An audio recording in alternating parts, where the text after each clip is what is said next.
Welcome everybody to this session exploring the environmental and community benefits of livestock. My name is Nikki Yoxall and I work for the Pasture Fed Livestock Association, but running this session on behalf of the Land Workers Alliance. And we wanted to take the opportunity to explore the non-food aspects of livestock. Obviously, debate is ongoing around the future of sustainable livestock, not only just in the UK, but globally.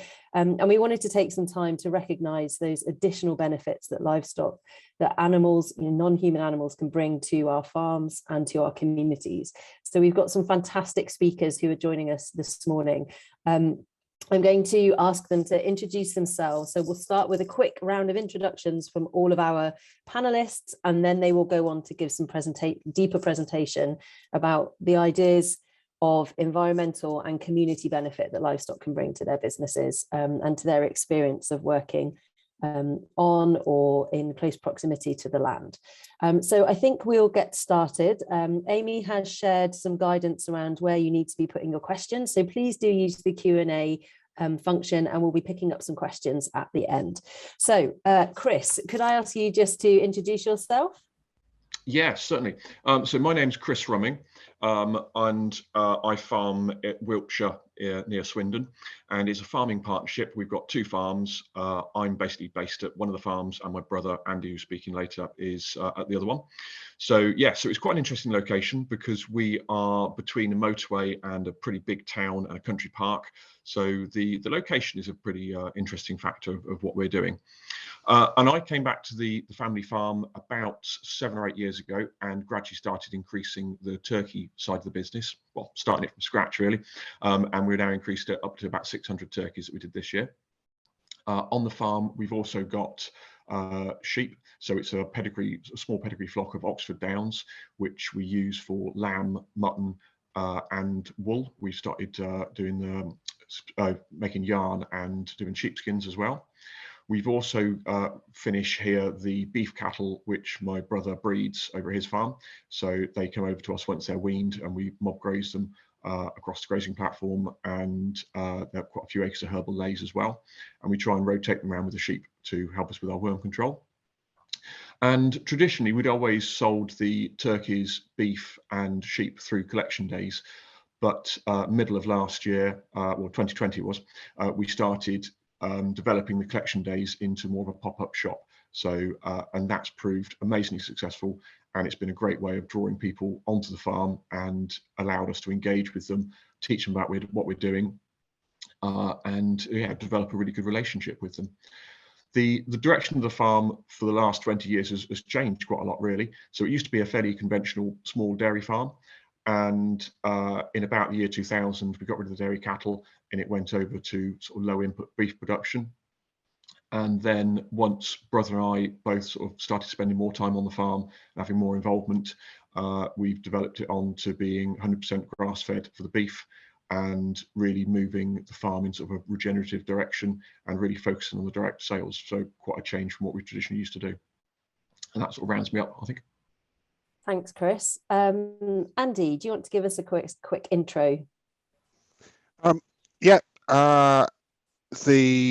So I'm Chris's brother. I'm at Waterhay Farm, which is not too far away. It's about 8 miles, and we're really sort of cattle focused. So we've got River Thames running through the farm, and that has a big effect on us. It's pretty wet, 150 acres all permanent pasture. We also have a few other enterprises that kind of underpin the business, which I'll talk about a bit later, but we're also really biodiverse. So we've got snakes and fertilaries. We make hay on a field which has 80% of the country's snakes and fertilaries in one place.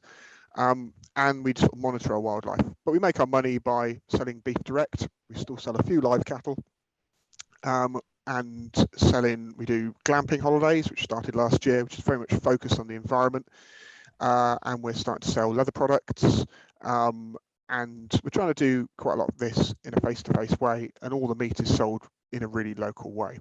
And so yeah, I'll say more about that later. Thanks, Andy. I think we'll go to Sara and Alice now. So I'm Sara Grady. I'm one half of Grady and Robinson. And just by way of introduction, with respect to the theme of this panel, I want to mention that I was previously the creative director of an agricultural nonprofit organization in New York, in the Hudson Valley region, just north of New York City. My background is not in farming. My background is primarily in media production and art and design and theater. And I wanted to share this image because this is from a humane slaughter demonstration and butchery workshop that I co-organized with butchery educator Adam Danforth in America for groups of professional chefs who had never, for the most part, experienced that aspect of meat processing. And so we held on-farm slaughter demonstrations for culinary professionals as a way of provoking their greater attention and value in their meat sourcing in their restaurants and their connections to the farms and to the animals. And it was an experience that was very powerful for many of them. And I felt it was an important piece of my prior experience to share with this theme of building community and the social benefits of interacting with livestock and meat production. That organization, by the way, is called Glenwood. I'm based in England now, where I'm starting the business that Alice and I will share a bit more about today. And I also do other consulting and collaboration with other farm and food projects. Hi, my name is Alice Robinson. I am trained as a clothing and accessory designer for the last 6 years, and I was introduced to leather as a part of my sort of design practice, and became really fascinated by the material. And coming from Shropshire, in a place sort of surrounded by farming communities, and coming from one myself, I became quite captivated in how that community and story really had a place within my own practice. So I created 2 collections which are made from an entire animal each. So in these images, you see a collection made from a single longhorn bullock, focusing on hide utilization, traceability, and connecting the material back to the farmers and food and communities that it came from. Great. Yeah, so we have formed our enterprise called Grady and Robinson, and we are creating a new supply of leather made from the hides of animals raised on regenerative farms, which will be a new offering for leather goods brands and designers. Thanks, Sara and Alice. And then finally, we will come to Rebecca for a quick intro. Thank you very much. Remember to unmute, it's always helpful. So I'm Rebecca, based in South Norfolk with my husband. These are our Jersey goddesses. I'm a new entrant to farming. My husband's not. I was a land agent. His background is very conventional, arable and indle pigs. I'm really pleased to say that we don't do that anymore. We now have a cow and calf dairy. We're fully pasture fed. We have a farm shop, butchery, delicatessen, cafe, vineyard. No time to eat or sleep. But we do quite a lot in the local community. We also have pastured eggs. We have sheep and goats, which we're hoping to do a little bit more with, other than just meat, looking at hides and fleeces. We still have some arable, and we're pasture cropping as part of that. In 2020, we were very lucky, just before the pandemic hit, to undertake a holistic management course with Christopher and Sheila Cook from 3LM, which I have to say I think saved us during the pandemic, but it's also helped not just the business and the farming side, but just helped us sort of collect our thoughts about how we want to live our lives and how we want to work with people, which has made quite a big difference. I'll talk more in a minute about our enterprises, but what we're trying to do is vertically stack them so that we can get a lot more out of our 500 acres than we might conventionally if we were just running the cattle. So that's just a nice image there that we took in the summer last year to show people what goes into our milk. It's quite evocative. It got quite a lot of reactions on social media, as you can see, and we're very proud of our milk. It's single estate, and you can really taste the terroir in it as well. That's us, and that's what we do. Brilliant. Thanks, Rebecca. So hopefully now, participants, you've had the opportunity to hear a little bit from all of our panelists today, and you've been able to kind of place them in a context so you know where they're coming from. So what we're going to do now is hear from each of them in more detail to understand what's been going on in terms of their business, how their livestock relate to both environmental benefits, but also those community benefits. Please do remember to use the Q&A function to ask questions, and we'll be picking those up at the end. So Chris, I think we're going to come back to you, and you're going to talk a little bit more for about 10 minutes or so, just about that kind of wider, more than food aspect that livestock bring to your farm. Yes. Am I on? Is it all good? Yeah, for me, the wider aspects of outside of the food side of things really is about drawing people onto the farm and engaging with more people and really sort of getting more of a community focus on what we're doing. So as I touched on in the introduction, selling food direct to the public for us meant getting people on for collection days, but we just thought we were really missing an opportunity to sort of bond with the public, to build a relationship, because we were only seeing people, you know, sort of once, twice a year. So we just thought we were missing an obvious opportunity. So it was in the middle of the summer during the pandemic in 2020, when people were still allowed to go out food shopping, that we thought actually we could really sort of capitalize on this, and we could safely give them some food, but also give them a really good experience to come onto the farm, because it was almost a bit of a novelty. You know, people would go out and do food shopping, whereas, you know, that because it was all they could do during the pandemic. So it was almost like having a captive audience. So the last lamb collection day that we did of the year, we thought, right, okay, we're going to pull together loads of other produce produced in the local area. We're going to get it all onto the farm, and we're going to have a couple of hours on a Saturday morning, and we're going to launch this. And within the first 10 minutes, we realized actually we might have hit on something, because we had people, you know, people from the locality, people walking from West Swindon with their shopping bags, people on bikes, and it really felt that we'd clicked, and we were engaging with the people that were right on our doorstep, which we wouldn't have done previously. So I just thought we'd hit on something at that point. And it was really, it felt like a really good endorsement that some of the local community Facebook pages that don't allow advertising were actually realizing that what we were doing was trying to be a bit more community focused rather than just retail. And they were allowing us to promote and share our business venture on those community pages. And that was a great sort of leg up and a boost. And it felt like we were being endorsed for doing something that felt right. So I was very pleased about that. It's also brought us closer to other farmers in the local area. So we've got probably about half a dozen producers within just a few miles of us that bring us their produce. So we've got various different dairy producers that bring us milk, cheese and yogurt. We've got a local baker. We've got a local farmer that makes a lot of jams and preserves. So it's really good. It's helped us build connections with people that we knew in passing, but now we get to see them, you know, much more frequently. So that's been a really positive change. Some interesting developments we've had is we've actually done some collaborations with some of our customers. So one of our customers was particularly interested in the wool from our sheep, and she actually helped us and actually bankrolled getting a whole load of wool processed into balls, which she now helps us with the pop-up shop and actually helps sell us those products.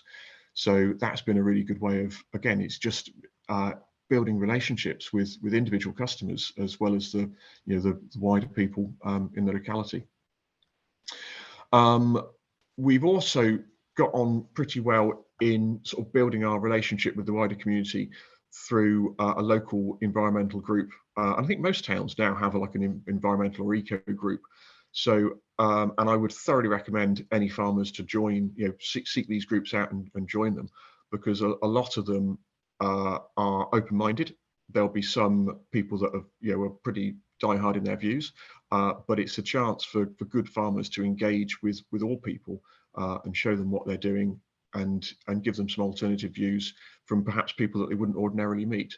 So our local eco group have been great to engage with, and we've shared that by inviting them out, and we've done some farm walks for people that are diehard vegans and would never consider eating beef, but we can get them onto the farm, we can show them herbal leys, we can show them insects, and we can actually, you know, try and give them a different side of the story. So that's been a great way of getting out and meeting in with the community. We've also, well, for quite a few years now, I've been writing just a couple of paragraphs for our local parish magazine, and that's a great way of engaging with the community. I get people who they might come to the pop-up shop and just buy a little bit of stuff, but don't actually know too much about the farm. But then they've actually read and will swat up on what we've been doing and come and talk to me and ask me questions about what they've read about. So I think that's a great way that farmers can you know, increase their sphere of influence and actually get messages out to more people. Likewise, Twitter and Facebook have been great for that, for engaging with people close by and helping sort of build the community up.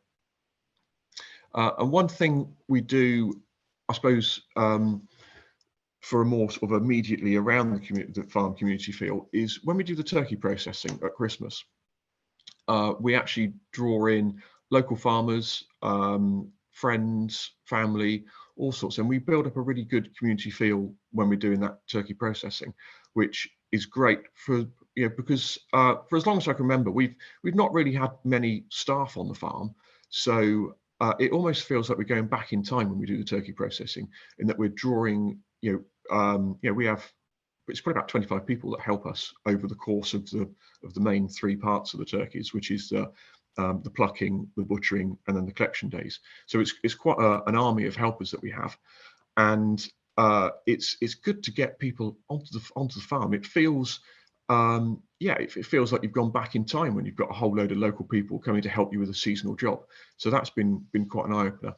But one thing I'm quite conscious of with that is, as when we started off doing the turkeys, we were doing sort of 40 or 50, and we'd have just sort of 6 of us sat round and a mountain of feathers, and the old boy that helped us first sort of learn how to do it, you know, he used to help us as well.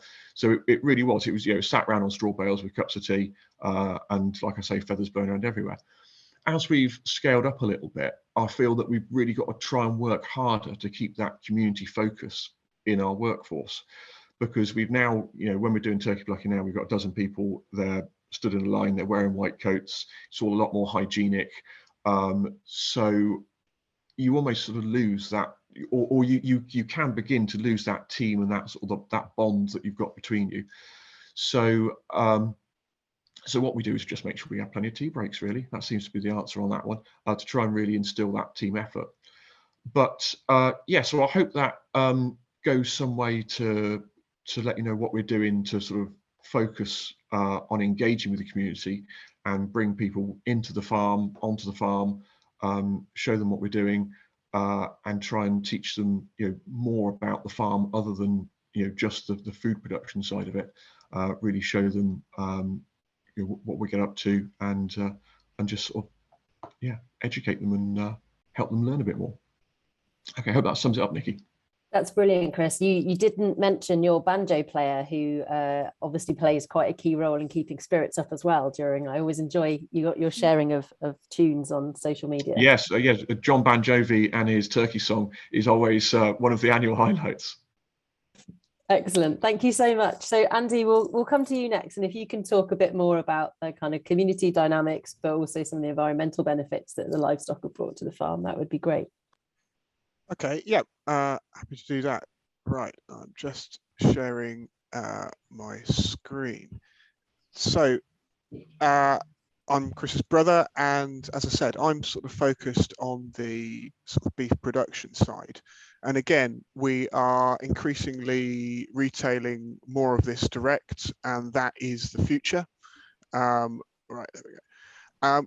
And so, yeah, I was just going to sort of share some of the ways we have done that. So let me just put it on full view. There we go. Right. So I try and, so we live about a mile away from the local village, and I wasn't convinced that sending meat mail order all over the country was a great thing to do. I didn't think it was particularly environmentally sustainable, and it's a lot of hassle. And so I wanted to try and develop my local market. And I'd seen that Chris had done this with his turkey customers with a very, people came to collect. And actually, you actually get to speak to them face to face. And that's really good. And that means that in our case, we don't have to be organic certified, even though we're organic in our principles and how we work. We are Pasture for Life certified, but we can actually talk to people directly. And so types of things we're doing, I said it's a very wet farm at the moment, it looks like this. So just kind of start with working in the local community. We've got quite a lot of leaflet dispensers on our field gates, and that's a really low cost way of sort of piquing people's interest and trying to encourage them not only to buy things, but actually to perhaps join up to mailing list, come on a farm walk and do a whole range of activities. And that seems to work pretty well. The other things that we've kind of got involved with is kind of like community activities. So you can't get everybody to the farm. So they had a thing called Window Wonderland in our village, where you made kind of stained glass windows out of tissue paper, put them up in your windows. So I couldn't do that because people wouldn't walk to our place. So I drove a tractor, parked it outside the local garage, and then filled it full of tissue paper stuff that me and the kids have made, put a light in there. And so it went down really well. And so all these things are just kind of trying to sort of start conversations and just gently kind of working away. They're also quite fun. We also sponsored a hare. So they had a hare trail in the Cotswolds, and yeah, that was really good, and it got a lot of people sort of following around the trail, and it got awareness of what we were up to. And so I guess I started out doing all of this really to try and get more customers, but then I actually kind of sort of found that there was quite a lot of other benefits, and people do want a lot of people do want a connection with their food, and they are interested we get a lot of people using the footpaths around here. They want to know what's actually going on in that field and what's happening. So we do quite a lot of farm walks, and they've been really popular. And we now ticket them. We don't always charge for them, but we do tickets just to kind of control numbers. And so going forward, we found that people are willing to pay quite a lot for some experiences, but we're trying to keep a real blend so that it's not exclusive, and that we are trying to have a sort of a two-way conversation. So as I said, farm walks are quite good. We try and do them in a fairly relaxed way. They normally involve some kind of food afterwards, but people seem to get a genuine interest. We get some people come along who've never bought anything from us, and that is absolutely fine. Get some people who come along and then 4 years after they came, they buy something, which is really interesting. But it's not just about the buying. I find that so we do dawn course walks. So my brother started doing these, and then I copied him. We do quite a lot of that type of thing, and so combining a walk with a bird expert, really understanding and looking in depth. So people will turn up at 5 a.m. in the morning to do this, and then we had a fried breakfast afterwards in the shed next to the haymaking gear, and it's just giving different people different opportunities to kind of come along and get involved, but also kind of reaching out to them. So yeah, a lot of the people who come along at 5 a.m. Are not interested in Window Wonderland or vice versa. So it's looking for kind of low cost ways to kind of spread your influence and get involved in stuff. We've done some cookery demos, and I thought this was going to be really good and a real way forward. And AHDB supported us, and they were going really well. And then AHDB sort of pulled out of doing them, and we haven't been able to kind of do any in the way that we would like since. So, not everything you try kind of works. And I was really excited about this because we were bringing people out from Bristol and various places, but we've not been able to do it sort of on our own going forward. So you try things that work, and some of them are better than you think, and some of them fall flat, to be quite honest. We've also done a bit of community radio, which was a customer of Chris's farm shop who kind of wanted to, there's a community radio station in Swindon, and it's staffed by volunteers, and they go out and they do some really quite professional stuff. And so we've got them coming in 2 weeks' time. And again, this was sort of no cost to me. I wasn't sure how many people actually listened, but then we found out that their stuff and their interviews were getting syndicated by the BBC, and the BBC were putting them on all of their local county stations. So I then heard myself on BBC Radio Gloucestershire and Berkshire. And so you start off doing something small, and it kind of works a bit wider. And I've had some really good interactions with people who've listened to it, who've sort of asked questions and done, it's really good. It's low cost. So find your local community radio station. And if you're a farmer, there's always something to talk about, even if you have to do childcare at the same time. So yeah, that's so we, again, face-to-face retail is what I really quite enjoy, and you get a chance to actually speak to people. And as Chris was saying, in being able to do that outdoors in a COVID-safe environment over the last 2 years has been really good, and it's given me a lot of sort of personal enjoyment. And I think having a group of local people that you're in touch with gives you sort of personal resilience. It's given us business resilience, and I hope it's kind of given a bit of community resilience in that, people can come and get what they need, whether that's a walk or some food. And so I think it's a good side. Talking about local producers, so we produced a little food map to try and get more people involved with others. I do sometimes struggle with not wanting to be collaborative. I'm worried about, will they go and buy someone else's products instead of mine? But I've had a pretty good experience so far. And I think collaboration rather than competition is the way forward. But sometimes I sometimes struggle with that. So again, I'm always looking at low cost ways to work with sort of other people. We've also had some really good practical benefits from working with our community. Chris talked about his staff. One of our key members of staff now doing all the meat packing is a customer who lives locally, and it fits in with her life perfectly. She's way overqualified, used to be a computer programmer, and so we get a really good benefit from that. And she's also a really good advocate. And also on a practical scale, having the community kind of who know who are with information going backwards and forwards. People keep an eye on my livestock, and if calves get out or people are up to doing things they shouldn't, I get WhatsApp messages, text messages, phone calls, emails, the lot, which is nice.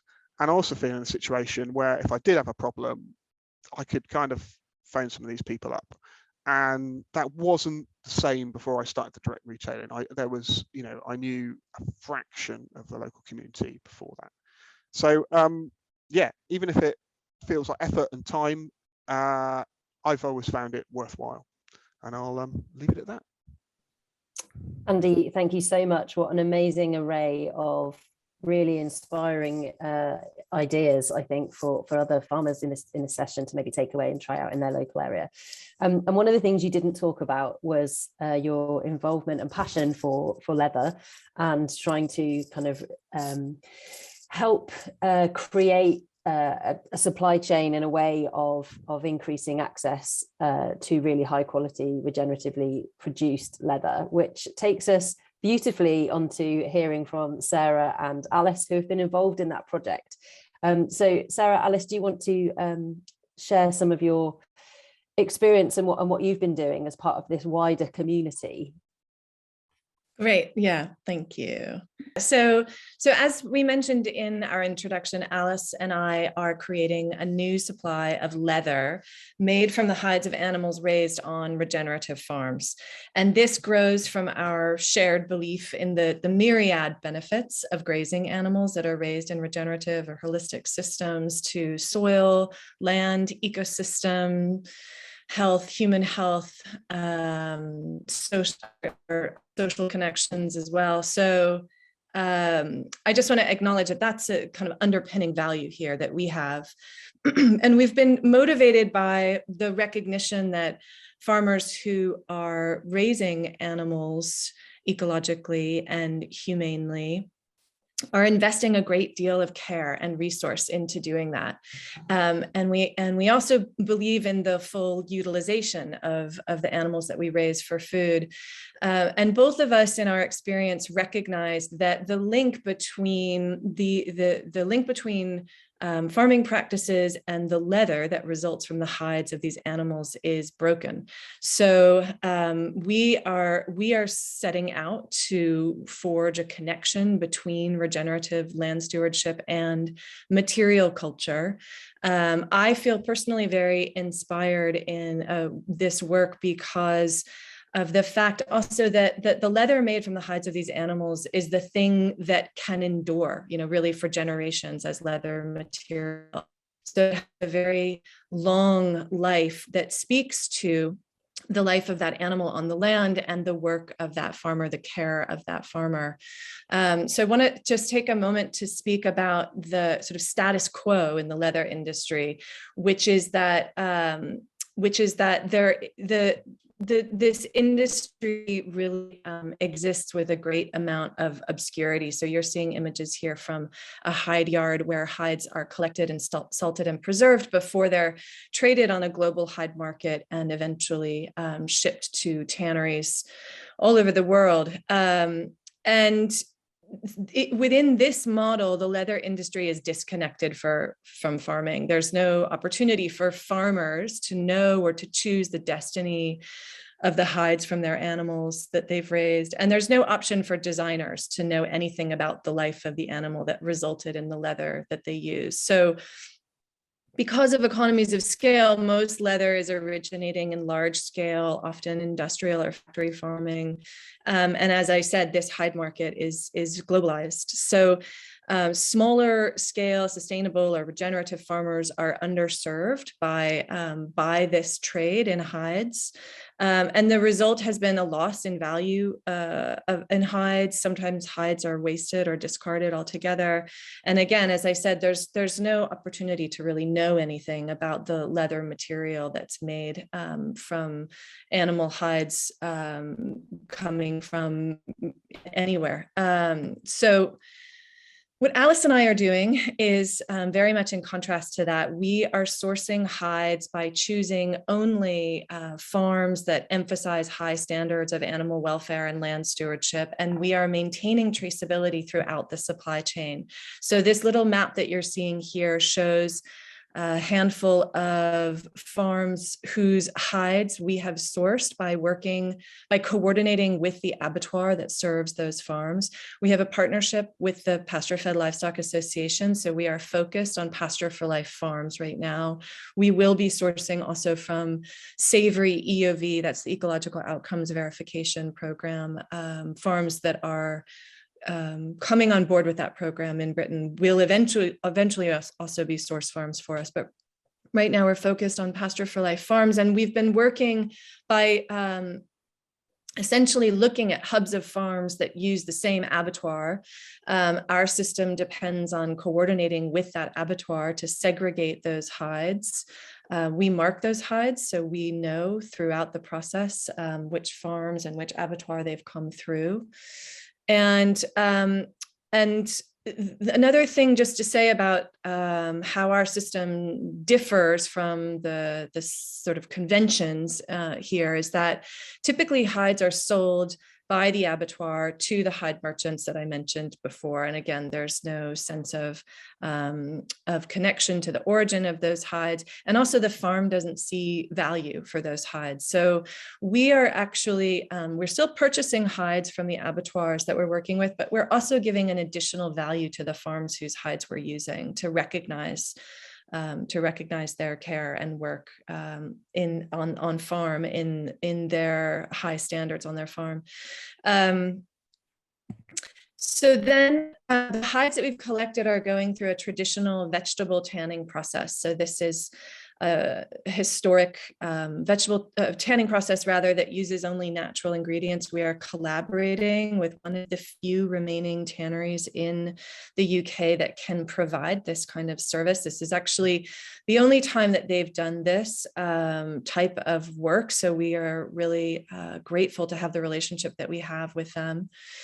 And just with respect to the theme again of this panel and making connections to communities, interestingly, despite the long history and traditions of leather production and leather artisanship in Britain, this disconnection is very evident to us. It's very profound that when we are working with these skilled and experienced tanners, and I'll speak in a moment about the leather finishers, they're really receptive to what we're doing because they themselves, despite handling leather and handling hides all the time, don't necessarily have a connection to the farms or to what it meant for these animals to yield these hides. So we've had some really wonderful dialogue with the artisans and experts that are collaborating with us in the production process. And from the tannery, the leather then goes on to a commercial finishers, who we're collaborating with to create a range of look and feel for the finished leather. We're proving, I think, that we're able to make very versatile, high quality, durable leather in a range of styles. So it will be suited to a diversity of design applications by using, again, hides that are coming only from pastured farms and through a vegetable tanning process. And that range has been possible by the collaboration that we have with these leather finishers. And again, I just want to say that the dialogue we're able to have with them about animals on land has been very motivating and inspiring for us, because it's just clear that in the dominant industry that discussion and that awareness is absent. And I would also say just one other thing, which is that that making a distinction around the source, on-farm source of the hides allows us to be allows us to bring a lot of differentiation and distinction to material that is generally considered a sort of anonymous commodity, that all leather is the same. And it's analogous to the discourse, I think, that we see around meat in our broader in the broader media and social discourse around raising livestock for food, which is that all meat is not the same. There's obviously tremendous difference between meat that's been raised in an industrial system versus a regenerative system. And Alice and I are seeking to bring that same nuance and specificity to leather. So as we're creating a material that speaks to the life of the animal and the farming practices, we're doing that in order to gain more of an understanding and to be able to recognise the benefits of grazing livestock and bring that sort of education and story to the design and fashion communities. This requires quite a big paradigm shift, because in the fashion industry, often there's this perception of leather of being this sort of off the roll material that is flawless, and that a different sense of care and attention to sort of the parts of the hide which represent the different areas of the animal, being the neck, the belly, or the body, and that all responds very differently when it comes to creating a product, which can result in lots of waste. And we really want to sort of have that sort of care and attention to the leather material we're creating, and bring a different level of education around the look of the material, which sort of is often results in more scars or scratching, or sort of evidence of life of the animal being on land, and sort of recalibrate that in a way to educate in a way of seeing it as beautiful and not a fault, and ways that you can sort of work with it and appreciate it. So in addition, we're creating leather material through new ways that support a shift to regenerative practices. We wish to question and reshape the values embodied in material culture. In the case of our leather, we will, when possible, highlight this evidence that these animals lived on pasture according to their natural habit, and emphasising the resulting leather's character and beauty. With the support of established British leather finishers, we're really working to create a range of qualities so that the leather is suitable, from bridal finish to shoes to upholstery and clothing. And throughout this process, what's been really, really exciting and been a real big highlight for us is being able to create a leather that can also be returned to farmers from their own cattle's hides. Andy, who's on the panel, was incredibly integral to us even starting this project in the first place, and being able to return his own leather back to him to be able to create belts and value-added products that he can have within his glamping or to customers on the farm, and sort of really extend that education around what having animals on land is a part of a farming practice, but also community culture and material culture has been very, very gratifying to be able to do. And from a design perspective, I think there's many designers who are really, really interested in being able to have that understanding of the materials that they're choosing to use. And there's a lot of dialogue in the community of sort of what we should be using, and terminologies around sort of vegan leather or using biomaterials, which I believe all have different places, but that, as Sarah mentioned, that sort of lack of nuance and storytelling is sort of where there's a really important piece of education to have.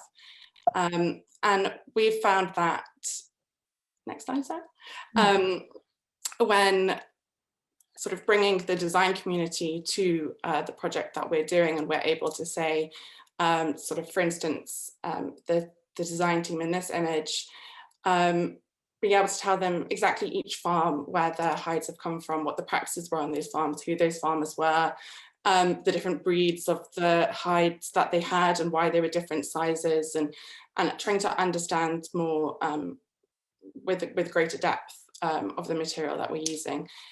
And of course, there is sort of a growing interest in ethical and sustainable materials. So it's our intention to be able to bring sort of the work and the education of the farming community through that into fashion. So our goal is to create this sort of bioregional supply chain that results in a leather that is expressive of its place and a regenerative practice. And if you'd like to have any more information, then our contact is at the bottom. Thanks, Alice and Sarah. That was brilliant, and some really beautiful photographs there as well. So it's great to see them. Thank you for sharing. Right, we're going to come to Rebecca, who's our final speaker on this panel, and then we will be moving on to questions. So please get your questions in the Q&A box, and then we'll come to those in a second. So Rebecca, over to you and the dairy goddesses. Brilliant. Thank you very much.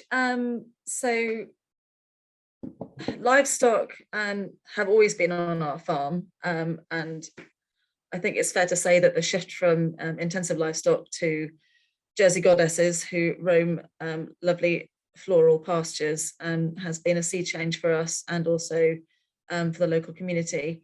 It's enabled us to open a shop. We certainly couldn't have opened a farm shop with the products that we sold before, because it's not something that anyone really wants to see and wants to be involved in. And I think my husband would probably be the first to say that he never envisaged speaking to customers on a daily basis as he does about food and farming and regenerative practices and holistic management. But actually people's passion and desire to learn more and become more in touch with the land is, well, I find it inspiring every day. We're very lucky to have a very close relationship with our customers, and we have done since we opened our little honesty shed back in 2017. So for a little bit of context in terms of community dynamics and our business, and when we had 10,000 pigs, we had 3 members of staff plus family, with our 200 cattle, 50 odd sheep and goats, and the other enterprises, we now have 23 people working on the farm plus family, and that's suddenly a really big community to work with, really. And they're not just colleagues, they're family now as well, and that's really given us quite a wide web or wide circle of influence. So every person that works for us has a local spend, and for us it's about trying to boost the local economy. And I think we need more people to come back on the land rather than be driven away from it and go down the tech route. I'm not a complete Luddite. I do like a little bit of technology, and we're all enjoying Zoom, aren't we, this year again? But I think people and communities really are at the heart of everything that we need to be looking for in the future.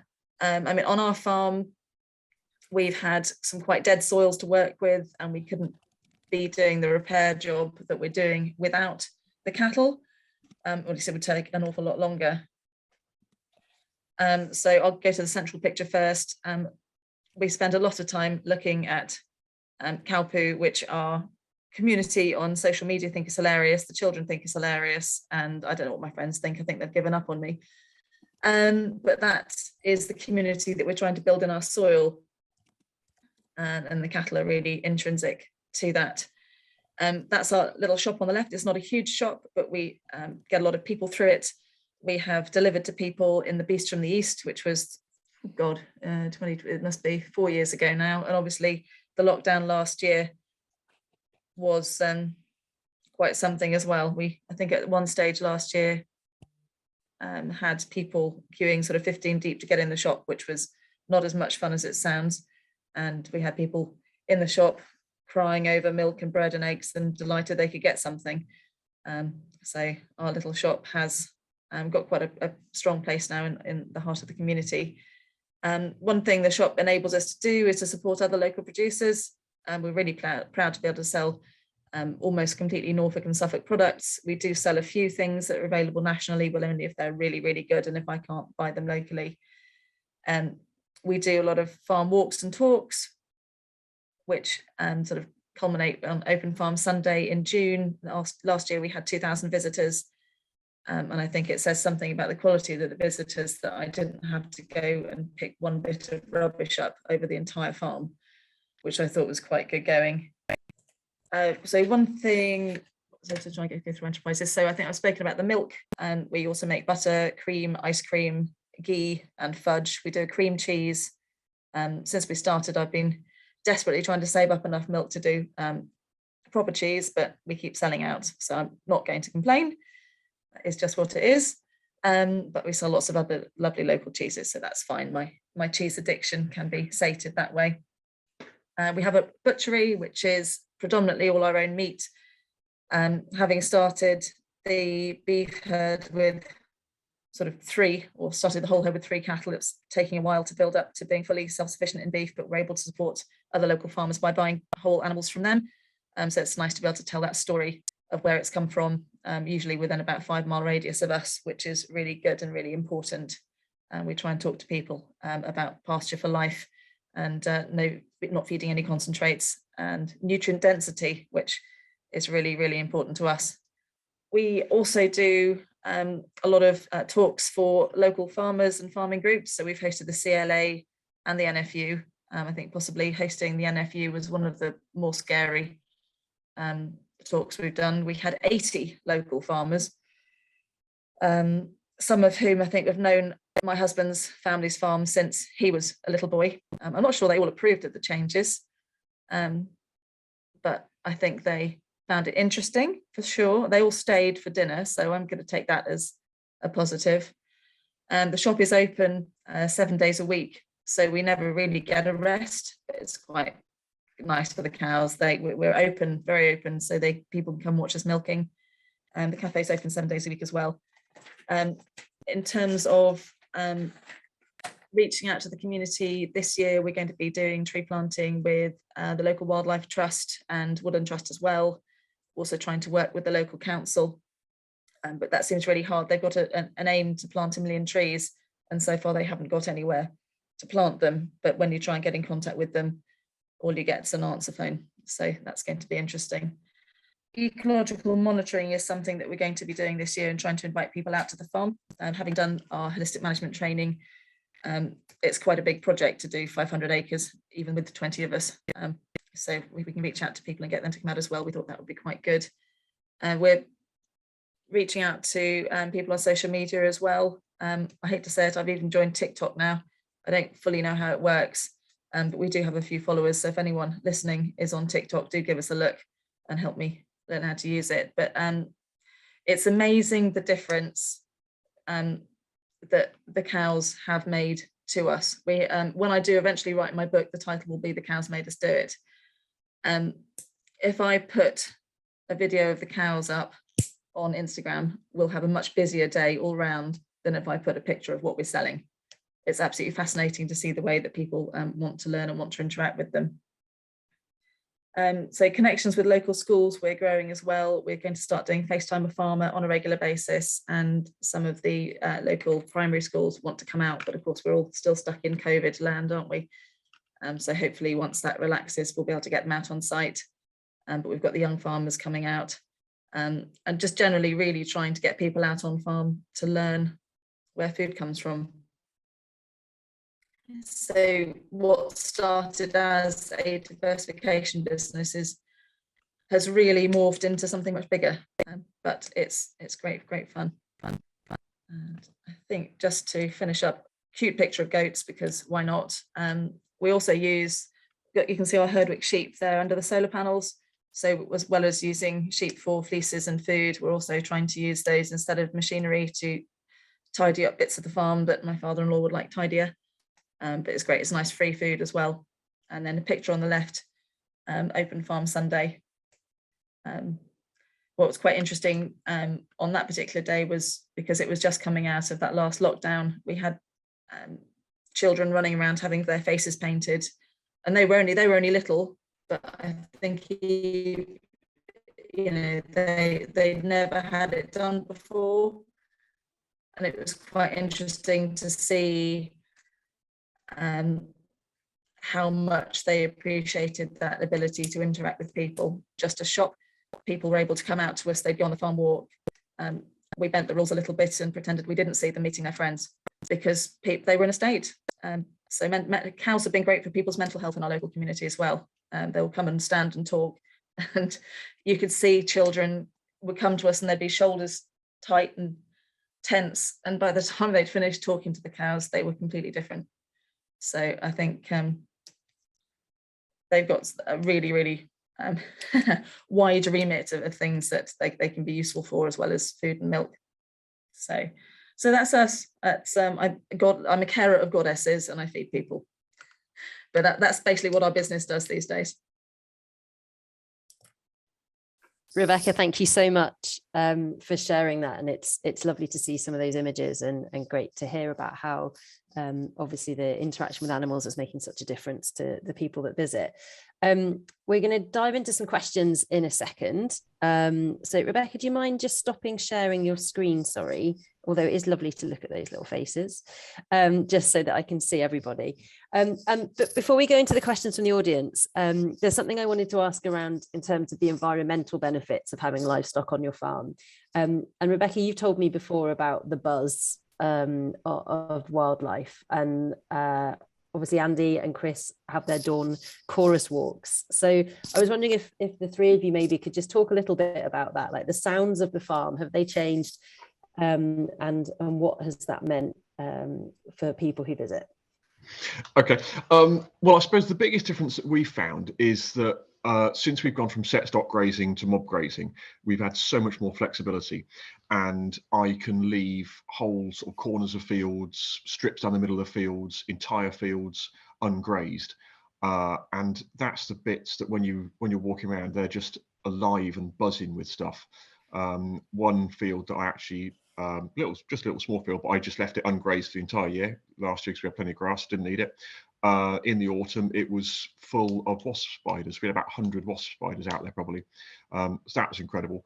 Bird numbers are going up. We're seeing a few new species every year. So that's incredible.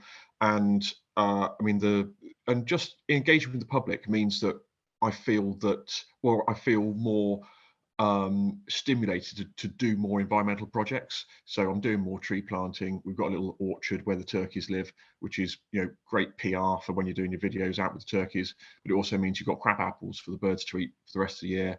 And yeah, I mean, engaging with the public and doing wildlife projects just go hand in hand.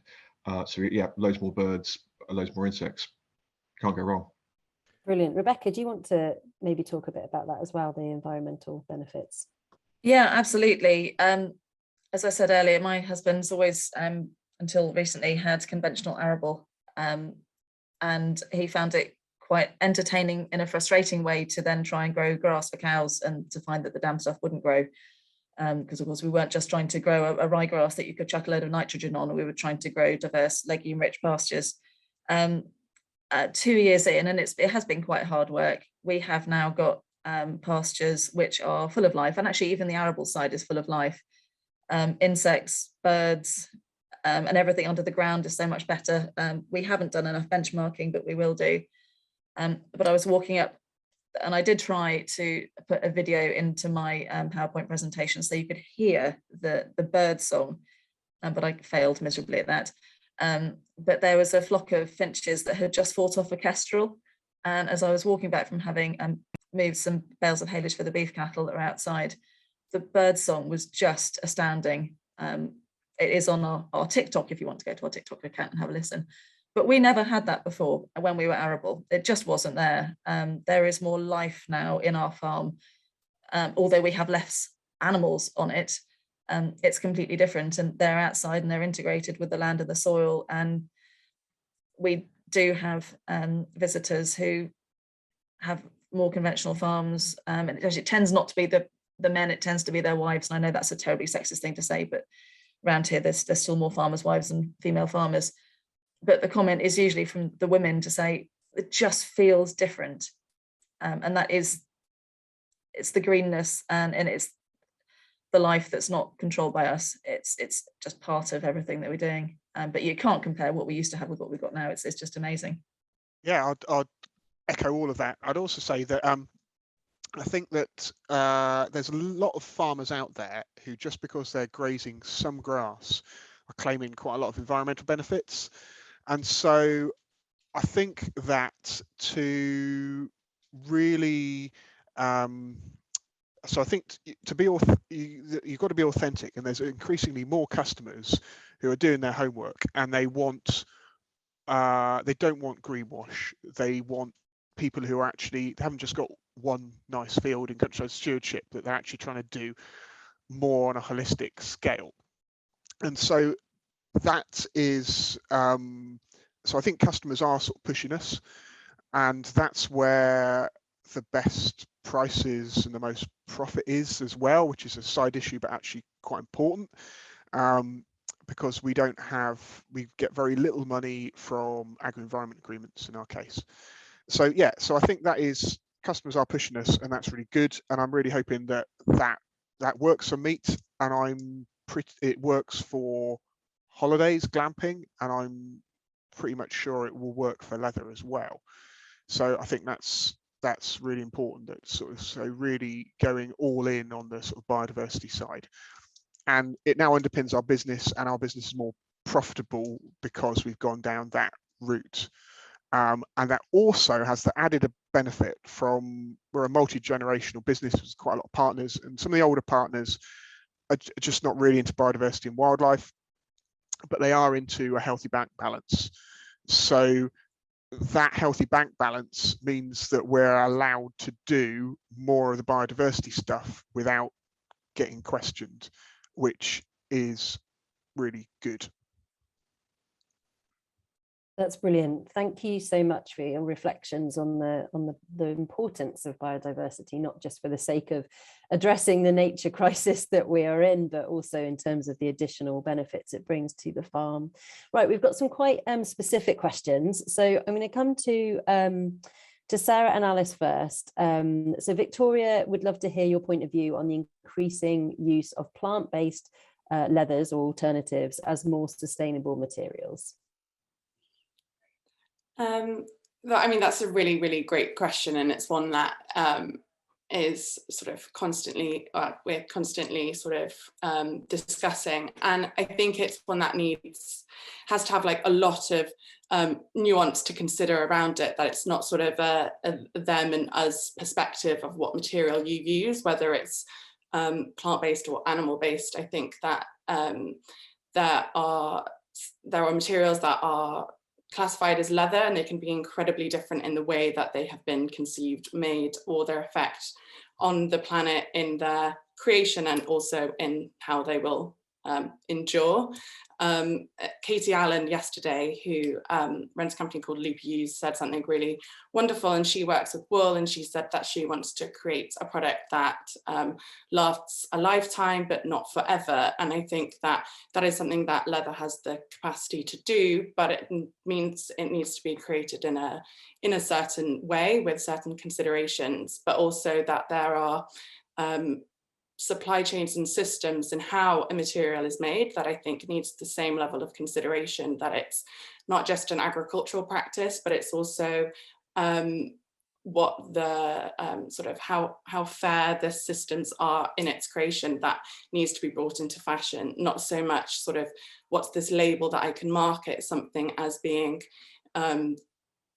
vegan or cruelty-free, or all the different labels that are used. But I think that then needs to be that the word sustainable is not considered in a way too often that is considering sort of the inception of the material, whether that has been through communities on the land and local manufacturing, or whether that has been created in the lab for the benefit of maybe a massive corporation. So I think it's one that sort of is a really interesting and probably unsimple answer to provide.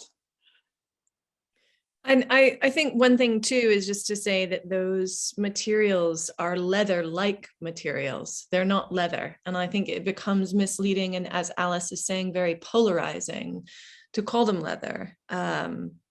Because there may be wonderful, innovative, ecological, biodegradable materials that come from other types of waste products or fibers or whatever that have their place in material culture and in production, but they're not leather. Leather is made from the hides of animals. So I think there's that terminology can become, as I said, and as Alice is describing, problematic in how it polarizes our understanding.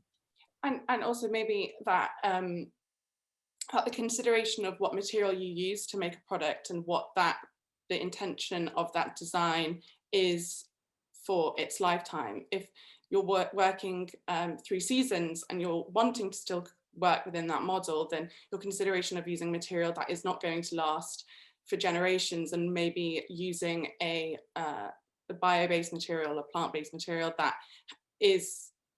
does achieve sort of good biodegradability and impacts, that's the consideration to make, not so much the polarizing view of something or not.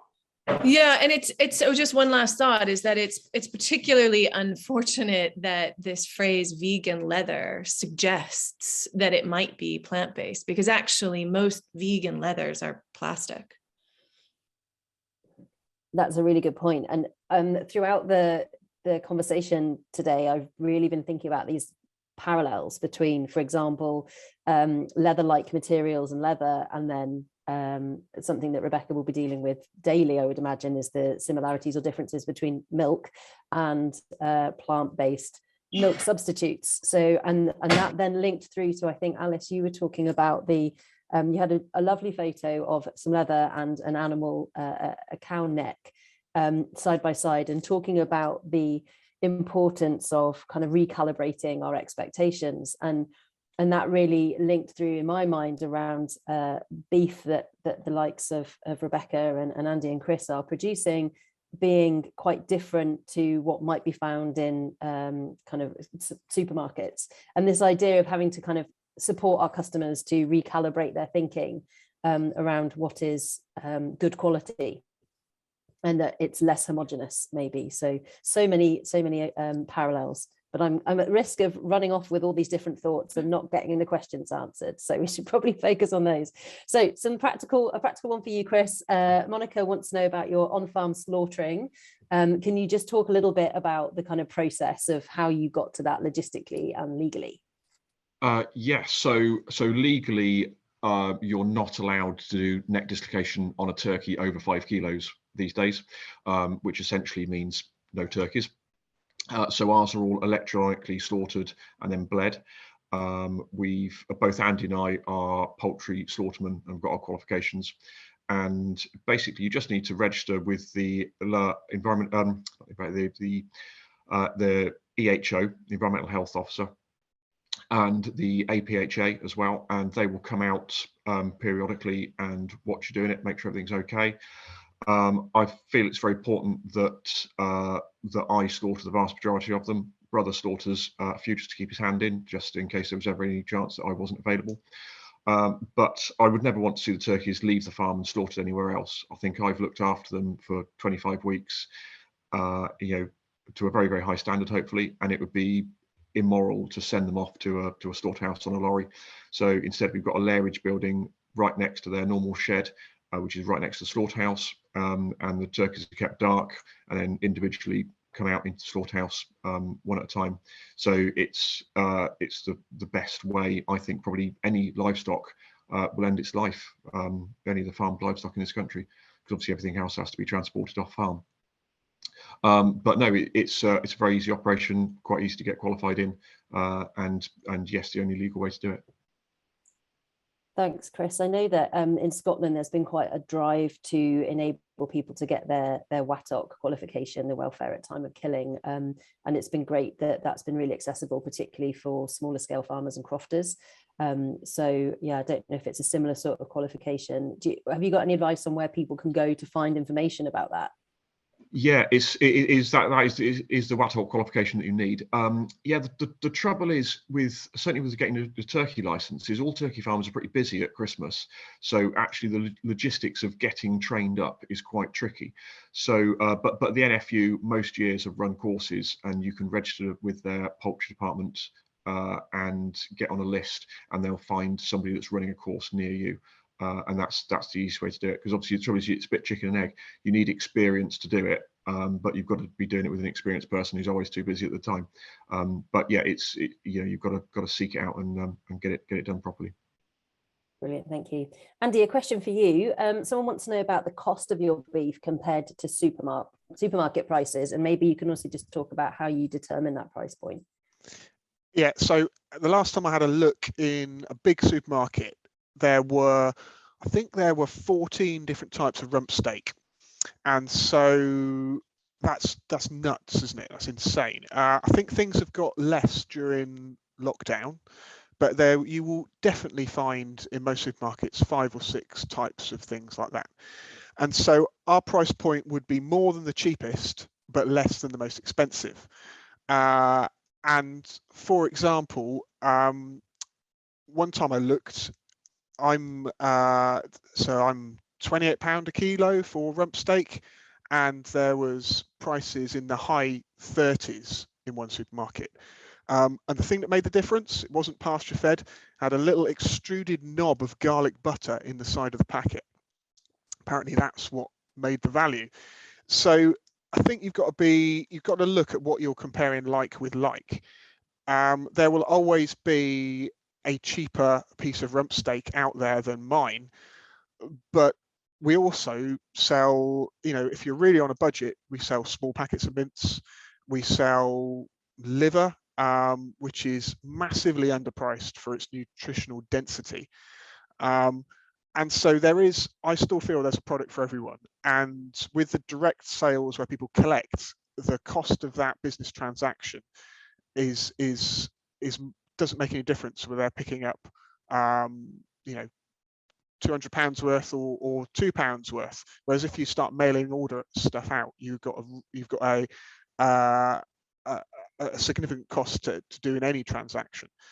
So so I would say that we're good value, but you can always find something cheaper in the supermarket. Brilliant, thanks, Andy. I just want a question to come to Alice and Sarah actually, about kind of supply and how each sort of the next step. So you've been doing some work over the last year or two, particularly gathering this sort of leather or the hides together and producing this leather. What's the next steps? How do people access it? And Andy, where do we buy your belts from? Right. So basically the first phase of our work has been essentially proving our concept and ensuring that we are producing a high quality leather that can compete in the leather marketplace right now. The word has been out. We haven't actually launched anything publicly. The word is out. So we are getting contacted more and more frequently by brands and designers that are looking for leather that is traceable to pasture regenerative farms.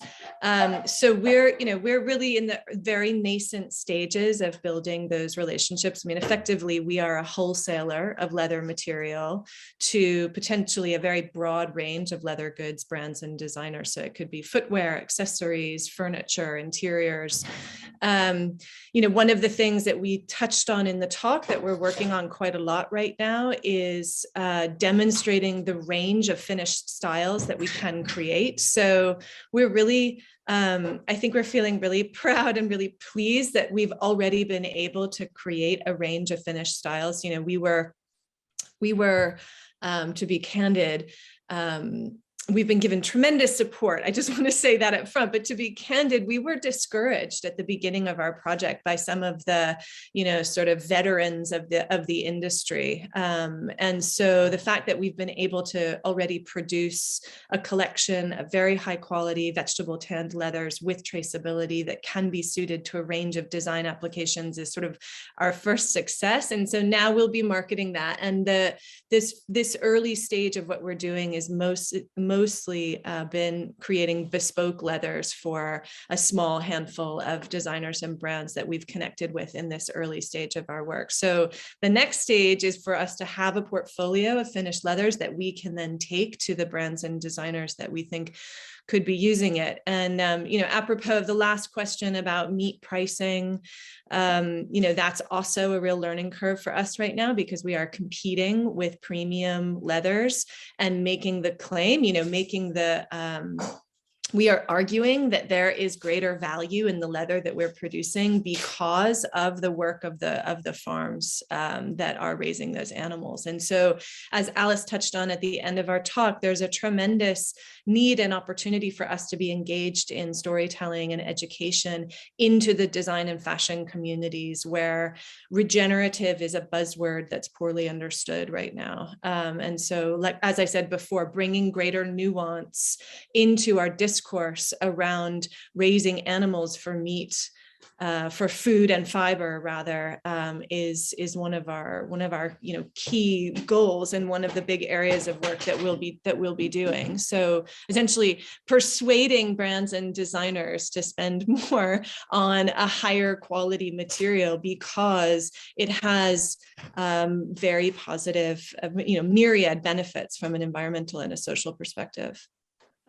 The only thing I would add to that is, from the other side of things, is how we need to achieve that is by creating new systems sort of really from the farm and the abattoir up that are essential to our business. And it's a very difficult time in the sort of the hide and skins industry at the moment, because the worth of a hide is sort of defined by a global market, and when that crashes or when that loses value, it's the hides and skins that are generated in more rural abattoirs that are the first to sort of not be serviced by hide collectors, and they're an essential resource for us to be able to work with. So we're sort of battling against creating new logistical systems for ourselves, also working within an industry that has its own way of working. And so the sort of our next steps are really to create strong networks that result in a material and also a benefit to the various people we get to work with along the way. So Yeah, I think that's a really important point that we didn't talk about at length in our presentation, which is that, you know, what we are doing is so analogous to so much of the work that has happened in the local food movement, because the infrastructure to support this happening has either withered or vanished. And so we're recreating those systems and those connections from farm to abattoir, to the salting and the preservation of the hide, to the tanning, to the finishing, to the marketing, and to the end product. You know, that those links are either totally broken and absent, or very weak. And so, you know, Alice and I are both taking advantage of existing infrastructure and services, but we're also having to create or recreate those so that we have a solid logistical footing, because, you know, fetching, retrieving raw hides with traceability, salting them, preserving them, storing them. I mean, it's a major logistical undertaking, which we've done at a very small scale, and we're hoping to expand that quite a lot this year. Yeah, I'll just add, so I'm hoping to get a new website live by the end of February. And then people can go online and buy a pasture-fed belt. That's the plan. But I haven't got everything sorted out yet, and still trying to sort out the production, which yeah, keen to do part of it myself and part of it with a local leather worker. But yeah, I think there's massive opportunities, and I'm really, so one person that really inspired me was Jack Millington at Billy Tannery, who I think he's on this call. And so have a look at his website. And I would really like to think that, so he's about the only micro tannery in the country. Well, there might be 3 micro tanneries, and then about 3 at the stage Thomas Ware, which is sort of middle-sized. And so it would be great to think in the future we have this infrastructure, as Sarah said, of small micro tanneries. And I would love to build one. But I've been looking at that for 5 years, and that is the most difficult thing I've ever tried to unpick in my life. And I will get there, but it's going to take ages. So yeah, this type of stuff that Jack's doing and making a really high quality product, and that's really essential. If you want the top dollar, the product has to be great. You can see a lot of YouTubes of Americans tanning things in the woods, but you wouldn't want to pay any money for any of those. So having the expertise from people like Sara and Alice to actually make something that people really want. And leather is all about a tactile thing. That's key to it. And that's actually really quite difficult.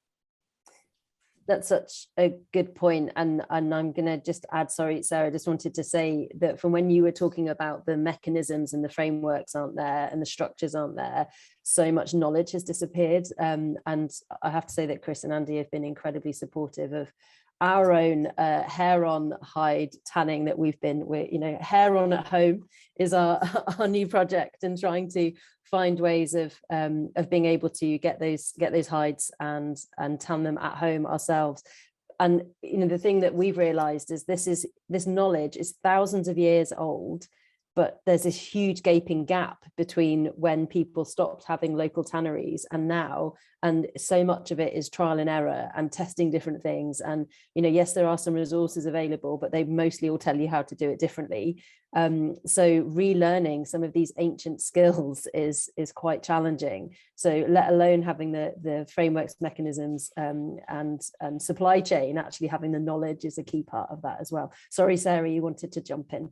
No, it's such an important point, you know, and certainly one that Alice and I observed. The decline in numbers of tanneries in Britain is staggering, you know, from thousands to just very few. And it's not unlike the decline in numbers of independently owned small butcher shops, and the risk of loss of knowledge with that as well. I was only raising my hand, Nikki, just because there was a question I thought I'd respond to in the chat about the service that we can provide to farms who wish to have their own cattle hides tanned and then receive that leather back, because I know we have a lot of farmers who are interested and who are on this session.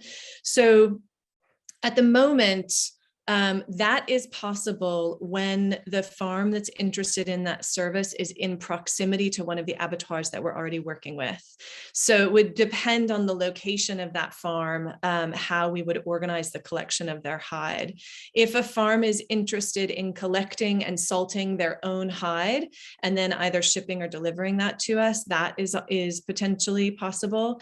And then, as we said before, as we increase our reach by expanding the networks that we have with abattoirs and hide collectors throughout the country, we'll be able to provide that service, I think, more often. So the best way to inquire with us is just to email us directly, and we can certainly discuss whether that's possible. But Andy is sort of the model case for making a success of this by taking a leap of faith with us and having several of his hides tanned through our systems, and now producing beautiful belts that he'll be marketing. So we'd love to see more farms have access to this system through the service that we can provide, so that they can add leather goods as a value-added product to their diversified farm enterprises.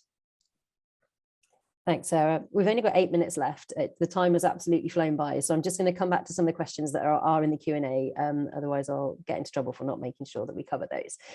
So there's a great question from Amber around what are the biggest barriers for farmers taking the steps that you guys have done? Is it mental perspective shift, finances, time, labour, desire, all of the above? What are your thoughts there? Rebecca, do you want to go first on that one? Yeah, I can go first on that. I think certainly in our case, we had I think anyone who has a big paradigm shift like this usually has either a financial or a health crisis that pushes them through to something. I think we had both. I think it was on the previous talk that I was in. There's an element of post-traumatic stress from having had intensive pigs, which my husband still suffers from. So that was one of the things that made us shift to something else. From a financial point of view, all of this costs quite a lot of money. We have gone at it hammer and tongs to try and replace the previous income.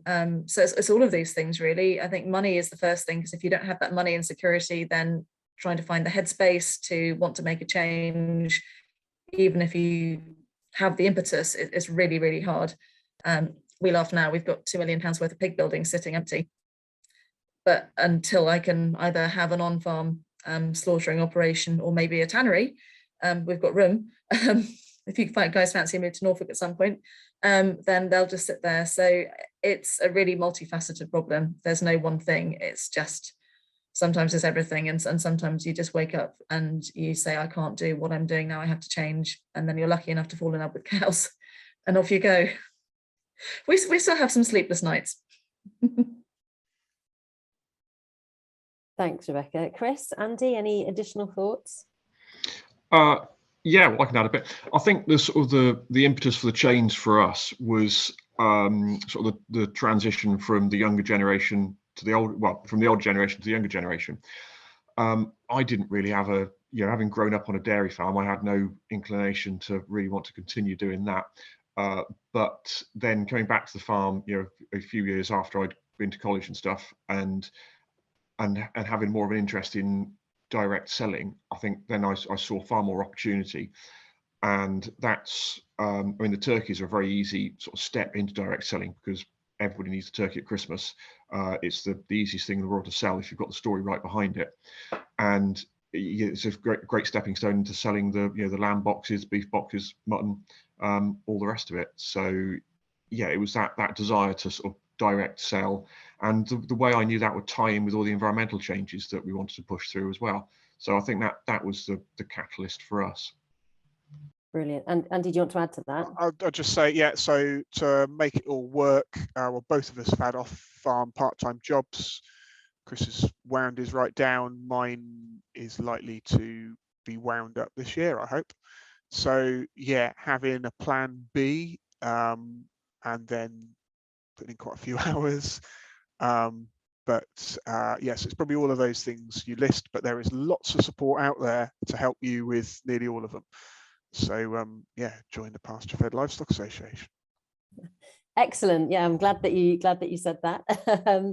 And I think coming back to what Rebecca was talking about and doing kind of holistic management training can really help kind of identify where your goals are and where you want to be heading towards and how to do that, and gives you the kind of headspace to make some of those decisions. So would definitely also recommend exploring that potentially with 3LM.